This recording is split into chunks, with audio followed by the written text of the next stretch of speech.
Sonic Forces, originally called Project Sonic 2017, was going to be the return to the modern Sonic world, dealing with real issues and legitimate threats, and Sonic taking those threats seriously. Almost like a return to that feeling that Sonic Adventure 2 gave us, if I had to call this game something else, I would call it Saturn, the Saturday morning Sonic the Hedgehog cartoon, or Robotnik rules a large chunk of the world, meets Sonic Generations / the Boost formula. Being announced alongside the ever-promising and now critically acclaimed Sonic Mania, Sonic Forces was going to be held in high regard in hopes of another successful modern Sonic title, as we all prayed for Sega and Sonic Team to build off the great work that was Sonic Generations. Hey, I'm Phoenix, and today we're going to be reviewing Sonic Forces. If you're worried about spoilers, don't be. Most of the video is spoiler-free. There's going to be a very tiny segment at the end that will contain spoilers, but I'll be sure to warn you before it even happens. Sonic Forces is what you would normally call a main title Sonic game. Being developed by the same people who made Sonic Colors and Sonic Generations, it's safe to say a lot of fans were eagerly waiting for Forces. People loved how the Hedgehog engine looked and performed when it came to Sonic Unleashed. It was announced during the development that Sonic Forces would be using what Sonic Team was now calling Hedgehog Engine 2.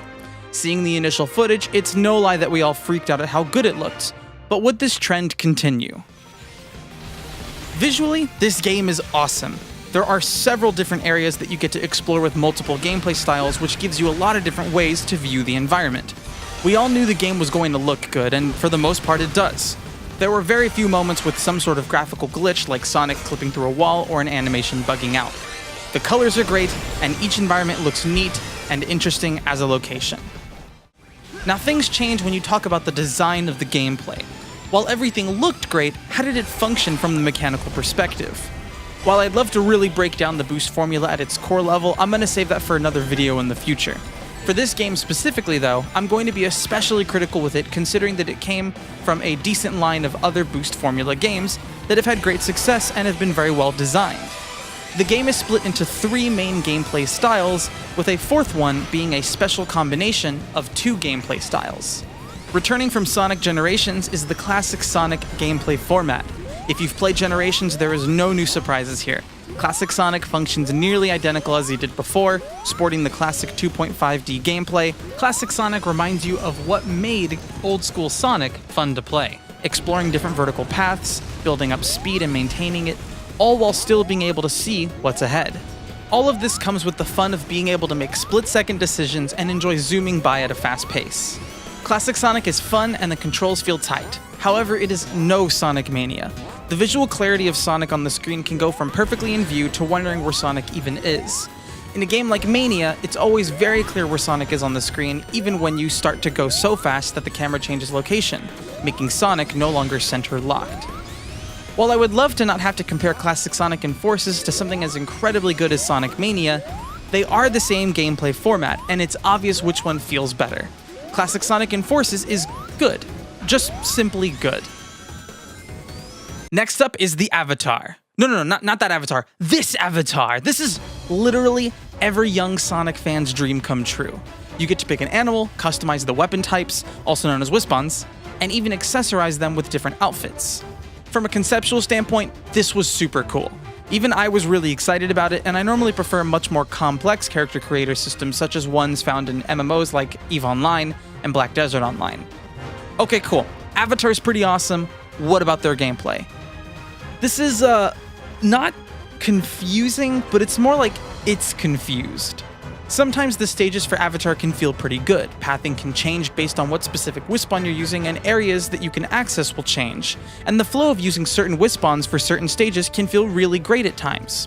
Sadly, this doesn't really stay consistent. There were multiple occasions where the combat/traversing felt like a strange in-between of Werehog stages from Unleashed and various standstill sections from Sonic Adventure 1 and 2, also known as the not very fun parts from each of the respective games. This makes everything feel like only half of the Avatar-related content is fun, and the other half seems rushed, poorly designed, and comes across as some awkward combination of other mechanics shoved into one heavily unpolished package. After that, we have the well-liked modern Sonic featuring the boost formula driving the main mechanic of gameplay. Some changes were made for this boost gameplay compared to previous boost games. Sonic no longer gains his boost gauge from grabbing rings. Instead, he gets it from little capsules with wisps in them, and can still gain boost from destroying enemies. This change to boosting has a very big impact on how the flow of a level can go for modern Sonic. Before, they used to be able to sprinkle in a couple of rings here and there to influence directions for exploration, giving you more boost to zoom through that specific area. But now the only way to keep momentum up is by either grabbing a wisp capsule, which are lightly sprinkled in different chunks very different from rings, or by destroying enemies. Here's my really big issue with that. Destroying enemies can be done in one of two common ways: boosting through them or hitting them with the homing attack. Boosting through them requires you to have boost to begin with, and using the homing attack causes a big halt in momentum. Beforehand, rings kept the flow just right, always ensuring you had a little bit of boost to smack down an enemy, which would then let you get some more boost to keep pressing on. With wisp capsules being less common than rings, you ran into situations where you had to stop and homing attack the enemies, even though most of the enemies are laid out in a way that encourages you to boost through them, with zero reward for using the homing attack other than to gain boost. This makes the flow of modern Sonic lose the constant speed that you could have before. Strangely enough, this makes me get really worried about why it was done this way. How would having more stop-and-go moments benefit the game? After some thinking, I realized that two of my major complaints with modern Sonic practically tied into each other. Something that plagues this game across the board is that stages feel over just after they've barely begun. This is most noticeable in the modern Sonic stages due to how much speed you can actually get, and if you can maintain it, stages are practically 1 to 2 minutes long. On my first playthrough of the stages, they took more like 2.5 minutes or longer. I found this to feel normal. It felt like I was just playing a modern Sonic stage. What I didn't realize is that this is how I felt playing what would normally be a really long modern Sonic stage with extreme precision and speed, almost like I was trying to speedrun it. The average time that I took on modern Sonic stages and forces for a first time run was actually shorter than if I tried to speedrun a modern Sonic stage from Unleashed. So that's why you made it have lots of stop-and-go moments, with taking away rings to give boost. They were artificially creating longer stages using this design choice. That's outrageous! Giving a Sonic game stop-and-go moments so you can make the stages feel longer, that way people don't realize how short the stages actually are? That's completely against what makes Sonic games fun. Don't worry, what makes a Sonic game fun is another video for another day that's totally coming up soon. It's on the logs, I swear. So just be on the lookout for that one. But the stages were short. Nearly all of them. If I took a Forces stage and blocked it out by major sections and compared it to something like Unleashed, you would go crazy at how many more individual segments almost every other Boost game has compared to Forces. For a while, I wasn't sure what in the world happened here. Why were the levels so short? And why does it feel like the level design team didn't know what to do with the concepts behind the stage to execute and create a fun and immersive stage? It really pains me to say this, but the answer is so awkwardly clear. The team didn't know what they were doing. These weren't intentional choices from what I can tell, they just literally have no experience making a good Sonic game with the Boost formula. In fact, none of these people even worked on a previous Boost game at all.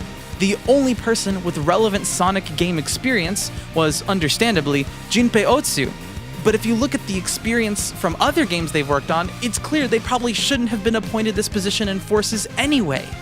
Otsu was a level designer for Sonic Lost World, and a game designer for Sonic and the Black Knight and Sonic and the Secret Rings.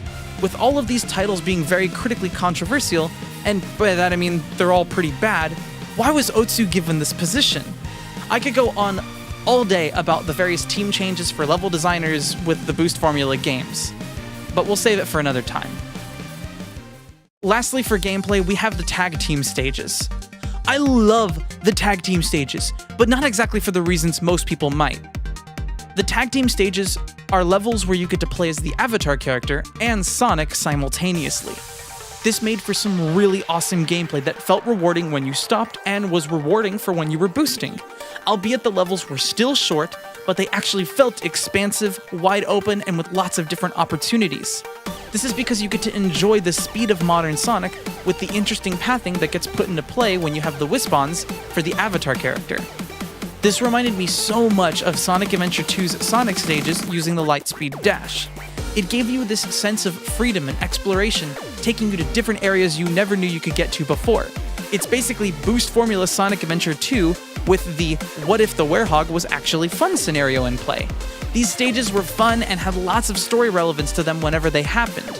This made them captivating and meaningful. You actually felt like you were accomplishing something as Team Sonic. Now that we've talked about all the different gameplay styles, let's get into the story. The basic idea is that Eggman rules a huge chunk of the world, and it's up to Sonic and friends to take it back. There is also a super edgy dude with a mask on. He's got some intense powers going for him. Infinite is the epitome of a limitless potential that got dropped on its head as a baby. I personally love his design. His lines were menacing and he felt terrifying, but in practice he always was so underwhelming. None of his encounters felt impacting or difficult to overcome. It didn't appear as if we were trying to jump over the hurdle that is Infinite. He's supposed to be the tallest of mountain and the roughest of waves, but in no way did he actually feel like the toughest of terrors. Without spoiling anything, so many things in this game were supposed to be scary and menacing, but they just ended up being predictable, boring, and underwhelming. The story was trying so hard to go somewhere, and then it just didn't. I love this story concept too. I've always been a big fan of the hero having to work extra hard to make up for such a massive failure.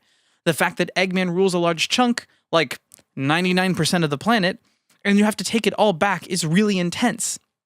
We've seen this story work really, really well back during the Saturday morning cartoon for Sonic, and it should have worked here.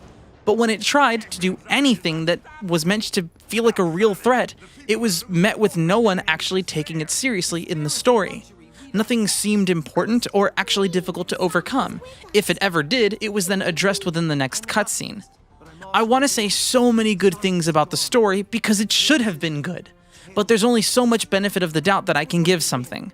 After you get the initial concept, every bit of storytelling just feels like it was rushed, like they didn't want to actually take the time to flesh something out and make it mean something. Last but definitely not least, the soundtrack is amazing. I don't think anybody expected anything less. It is very common for a Sonic game to have a great soundtrack. Sonic Forces had so much going for it, and we all expected something pretty good, especially when they said it was made by the same people who made Colors and Generations. Lots of people had high hopes. Others, like myself, had then seen some footage and recognized that it's probably gonna be mediocre. I can safely say that my opinion is as such. It's mediocre. It's not bad, it's not good. There are good things in the game, but there are bad things in the game. It sits in this horrible middle ground that makes it a huge point of controversy. And we all know that Sonic games and controversy go so well together. But at the end of the day, where do I fault the game? The poor staff choices for level design is really what put the nail in the coffin in my eyes. The boost formula has worked amazingly in the past, and without a good level for the great formula to sit in, it fell flat on its face. Thankfully, Sonic Forces did still sell really well. Commercially, it beat Super Mario Odyssey in the UK. The downside of this is that Sonic Team is now being given more of a reason to believe that putting out mediocre, uninspired garbage is a good way to make money in the business of making money. That's my review for Sonic Forces. If you liked it, give it a thumbs up. If you want more content, be sure to check out the channel and subscribe to follow my new content as it comes out. Thanks for watching, and as always, see you guys next time. Alright, spoilers ahead. What the hell was this? Why is the final boss from Sonic Forces the exact same boss from Sonic Colors? Where the fuck was the inspiration in this game? Why were there so many horrible design choices? It's the same fight! Look! Look, the fucking laser's doing the wah and the top-down dodge! Look, stupid shit! Oh my god, you even finish off the boss in the same way. Throw up the things and do the spin and boom, dead game. So climactic. This game is so original. I am so moved by the breathtaking imagination and creativity in this game.